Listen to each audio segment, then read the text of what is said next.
Jake Tapper rips Democrats for smear campaign against heroic Wall Street Journal reporters.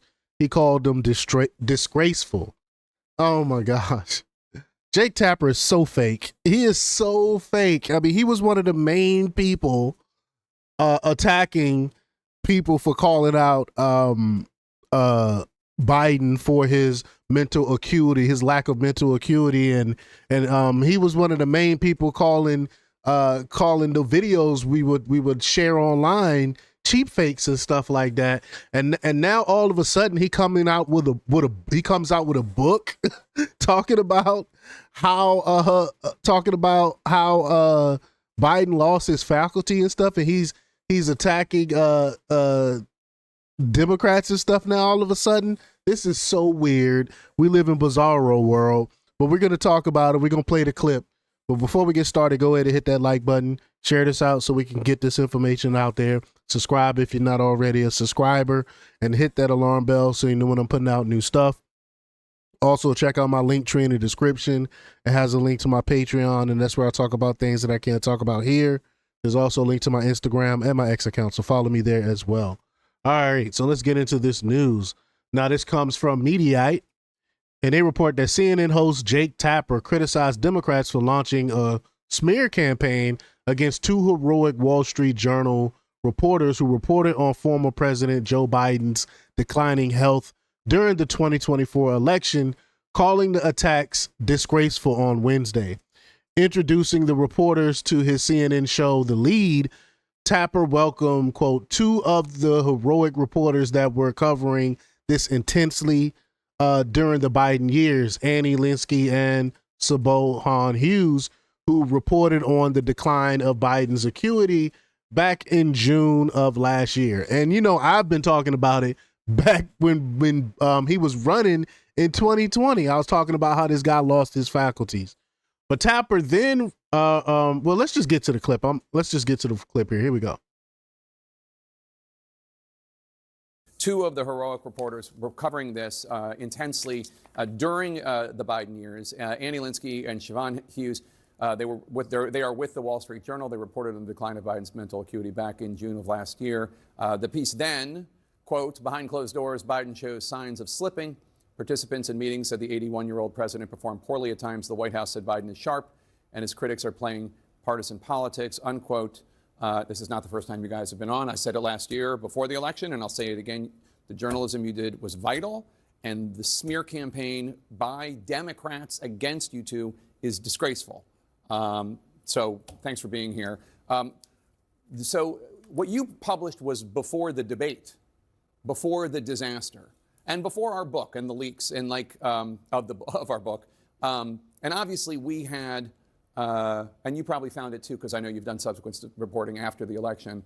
People are more willing to talk after the election, after the stakes are gone. Of course. Do you feel vindicated? And you're one of them. It's so funny. Like, he's not one of them.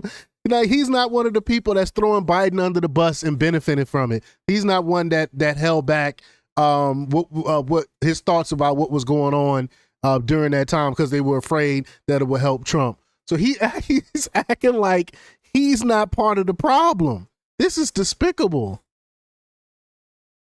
How do you feel? Yeah, I mean, I do. I do feel that our reporting has been vindicated, you know, particularly after that first story came out and there was such blowback by Democrats. And really, 10 minutes into that debate, I know that my phone was blowing up with some people apologizing for their criticism of us. And, you know, from there, we were off and running. But so there is a vindication, but it was just really gut-wrenching reporting, and it was a difficult period, but an important one, and I'm glad we did it.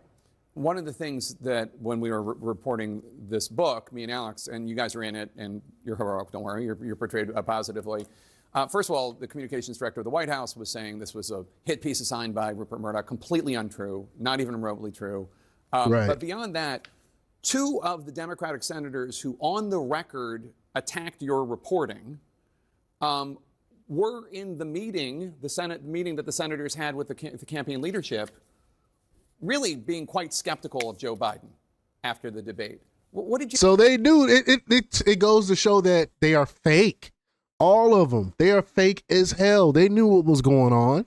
They just lied to the American people. What do you make of that? I mean, I'm still kind of processing exactly what happened there, but I think they were clearly under enormous pressure to back the Democratic Party. And it was so much pressure that, you know, they were willing to interact with me in ways that were probably not so truthful. Yeah.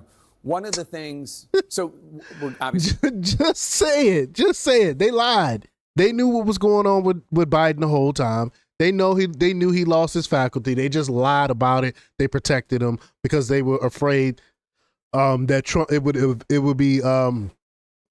help Trump, basically. We're getting a lot of heat from the left and the right on this book, as happens. One of the things people on the left are saying is, where's the cover-up? Where's the cover-up? What do you think? I don't think you guys use that term. We do, and I'm happy to explain why we did. But Sure. what do you think? Yeah. Look, I mean, it's very clear that people that were close to the president were aware of his shortcomings, and they did. They took all sorts of steps to prevent those shortcomings from being widely viewed by the American people. And you can call that spin. There's a number of words that you can use to describe what that is. It's a cover-up. Reporting, we just tried to show that, you know, the president was not doing press conferences. And we had some similar reporting that he was not interacting very often with key cabinet secretaries, for us, including Janet Yellen, who was Secretary of Treasury at a time when there was inflation. So we were really, we just tried to describe, what we saw. Women didn't give it a label, Yeah, and Siobhan, slowly but surely, Democratic people, especially ones that want to be president in 2028, are starting to say things, not as much as the three of us will say, despite the fact that it doesn't help us in terms of reading our mentions.